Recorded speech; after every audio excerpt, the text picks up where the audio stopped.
ఎందుకు చనిపోయి ఉంటుంది? వద్దు వద్దంటున్నా బలవంతంగా తాగించారు, పైగా డ్రగ్స్ కలిపారు. అందుకే ఓవర్ డోస్ అయి ఉంటుంది. ఇప్పుడు ఏం చేద్దాం రా? పోలీసులకు ఇన్ఫార్మ్ చేద్దాం. అప్పుడు కానీ మన అందరిని తీసుకెళ్ళి లోపల ఇరు. గాయత్రి చనిపోయింది మామూలుగా కాదు, తన డ్రగ్స్ ఓవర్ డోస్ తీసుకోవడం వల్ల ఇలా జరిగింది. అవును, పోలీసులు పోస్ట్ మార్టం చేస్తే తను డ్రగ్స్ తీసుకున్న విషయం తెలిసిపోతుంది. దాంతో మనల్ని చెక్ చేస్తారు. మనం కూడా డ్రగ్స్ తీసుకున్నామని తెలిస్తే పోలీస్ కేసు అవుతుంది.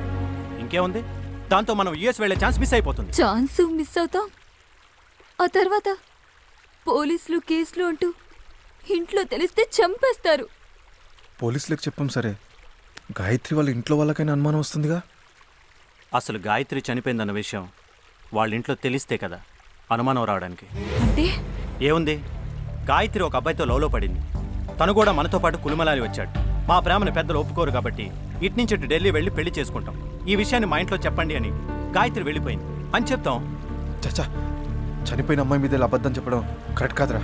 లేదురా, అనిల్ గారు చెప్పిందే కరెక్ట్. ఇప్పుడు నిజం చెప్పడం వల్ల ఎలాగో చనిపోయిన గాయత్రి తిరిగి రాదు.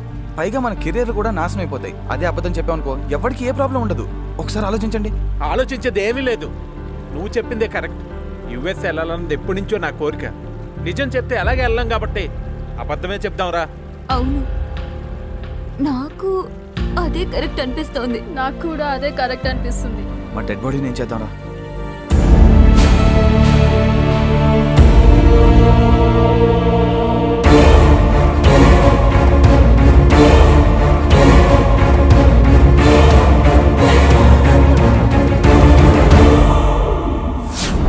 సో తెలుసో తెలియకో మీ అందరూ ఒక అమ్మాయి చావుకు కారణమయ్యారు. వరుసగా జరుగుతున్న హత్యలన్నీ ఆ అమ్మాయి చావుతో ముడిపడున్నాయనిపిస్తోంది.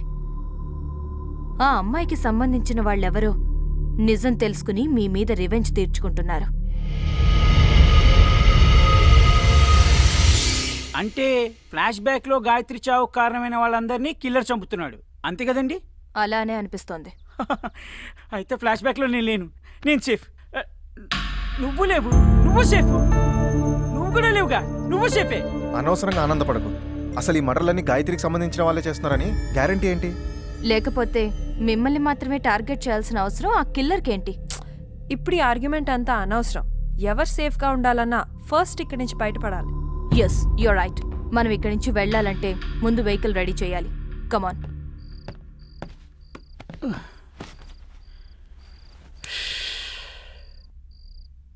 ఈ కులు మనాలికి ఏం చేద్దామని వచ్చాం? ఏం జరుగుతోంది? ఈ మర్డర్లేంటి, ఈ టెన్షన్లేంటి? జీవితం. టీవీ చూద్దాం కాసేపు.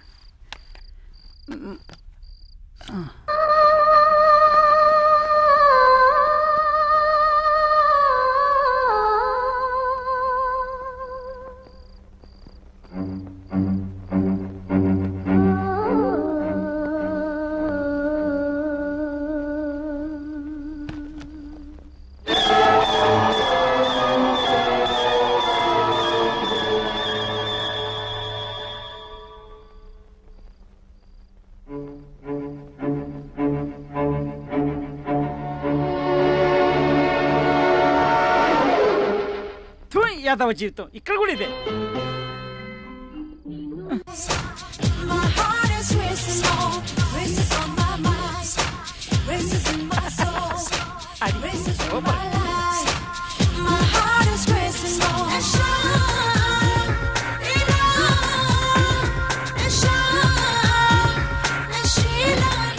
వీళ్ళు ఫ్లాష్ బ్యాక్ ఈ ఆఫీసర్కి చెప్పేశారు. ఇప్పుడు ఈ ఆఫీసర్ వీళ్ళందరితో కలిసి ఇలాగే ఆడుకుంటే